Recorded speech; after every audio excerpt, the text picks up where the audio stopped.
and welcome to National News at 5. I'm Madeline Iokis. And I'm Tess Williamson. Tonight, we will be bringing you the top stories involving the recent outbreak of the war in Europe. That's right. We've just received news of an assassination in Sarajevo, Bosnia. Now to Rachel reporting on the scene. We initially received these two clips of the assassination of Archduke Franz Ferdinand. This first clip shows the Archduke as he travels to his hotel before being shot by the Serb nationalist, shown in the second clip. Hi, I'm Rachel, and I'm here today with Martha Pond, an American who's just recently in Sarajevo for the assassination of Archduke Franz Ferdinand and his wife, who were killed by a Serb nationalist. It was a tragic incident, and it has had consequences that no one could ever have expected. Countries are declaring war on each other, they're creating and strengthening their alliances, and the Great War seems to be escalating. So, how do you think America should respond to this raging war in Europe? It seems to me that America is on the right track. President Wilson has made it clear that he plans on keeping out of conflict in Europe with his declaration of neutrality. Tensions are high in Europe, and America can continue to stay safe and unharmed by remaining neutral. Unfortunately, this is easier said than done. I just hope that the vast barrier of the Atlantic is large enough to keep us out of this dangerous conflict. So, Martha, your parents originally came from Germany as young children, right? Yes, that is true. So how has this altered your view on the war? Well, like I said earlier, I agree with the actions America is currently taking, but it is difficult knowing that if Americans do go to war, we will be at war with my home country. This is an unsettling thought, and for this reason, I hope America remains neutral. So how has your Germanic heritage affected how you are treated? Have you seen a change? Americans, although told to remain neutral in thoughts and actions, are already growing bitter to the fight of the Germans in Europe. Slowly, I am noticing a change in the people I see daily. Families like mine will soon be treated very badly for our distant relation with Germany. That is a day I am not looking forward to. Right. Well, thank you so much for talking with us today. And now back to Madeline and Tess.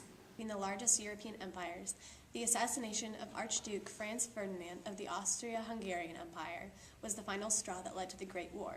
It only took 1 month for Austria-Hungarian Empire to declare war on Serbia after the Archduke and his wife were shot in Sarajevo by a Serbian nationalist on June 28, 1914. Soon after the Austria-Hungarian Empire declared war on Serbia, Russia, a Serbian ally, announced they had mobilized their troops on July 31st. The Russian Empire joining the war sparked a chain reaction that soon spread to all other major allies of the Austria-Hungarian Empire and Serbia. Within the next 2 weeks, the German Empire declared war on the Russian Empire, France, and Belgium. Britain declared war on the German Empire, and the Austria-Hungarian Empire declared war on the Russian Empire. The eagerness to join the war, however, was long coming. A sense of nationalism felt by many European countries, particularly Bosnia, created the desire to overthrow the large European empires. The nationalist citizens of Bosnia wanted to belong to Serbia instead of the Austria-Hungarian Empire. This led to the assassination of Archduke Ferdinand of the Austria-Hungarian Empire and ultimately the start of the war. In addition to the dissatisfaction of many nationalist countries, there were several other factors that caused countries to be eager to go to war. These factors included militarism, imperialism, and mutual defense alliances. Many of the countries that joined the Great War had recently increased the size of their military and were eager to test out these new additions. In addition, they were also interested in increasing the size of their empires, which promised future economic gain. On top of their eagerness to go to battle, these countries were compelled by the previous alliances that they had with countries like Serbia and the Austria-Hungarian Empire.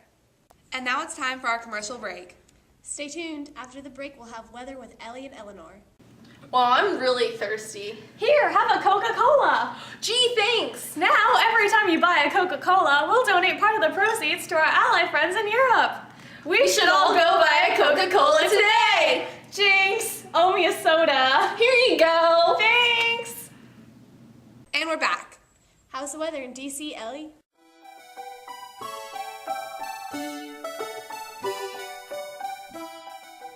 Hi, this is Ellie here with the weather from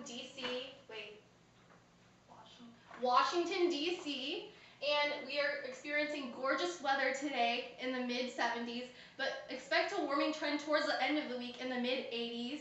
And as you can see, the weather here is gorgeous all over the U.S. Now let's send it over to our partner station in London, England with Eleanor for the weather over there.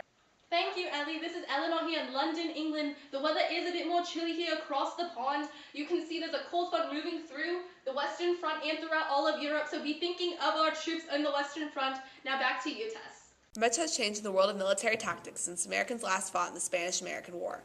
The introduction of automatic machine guns, tanks, planes, submarines, and surprisingly, chemical warfare has completely redefined how commanding officers from different nations must organize their forces. We are seeing planes in battle for the first time. Some issues have come up regarding the use of handguns by pilots attempting to bring down enemy planes. One would think that after discovering how to make a metal mass fly through the sky, engineers could design a reasonable method for attacking one's foes. With all this new deadly machinery, it is evident that this war is going to be a long and messy fight to the finish, with all sides suffering heavy and unpleasant casualties at the hand of this new technology. The Allied forces were completely taken off guard by the use of chemicals like chlorine gas because the practice had been banned at several conventions that met to discuss this topic. Obviously, the Central Powers are willing to do whatever it takes to win this war. Let's shoot with the machine gun. Okay.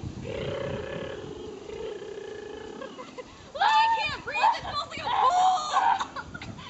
I think it's squashed. We surrender. And that's it for tonight's show. Tune in at 9 as we discuss the farther implications for America regarding this war. For National News, the #1 news station with the Great War, I'm Tess Williamson. And I'm Madeline Iokis. Thanks for watching and good night.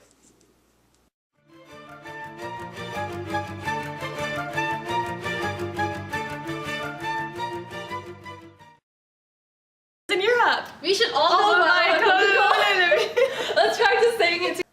For National News, the #1 news station of... What? Oh, hi. Russia joining the war sparked a chain reaction at Coca-Cola. Wow, thanks. Wait, I forgot what I was gonna say. We should all go buy a Coca-Cola today. Jinx, you always. Here you go. After several years of tension between the largest European countries... What? We should go buy a Coca-Cola. Oh.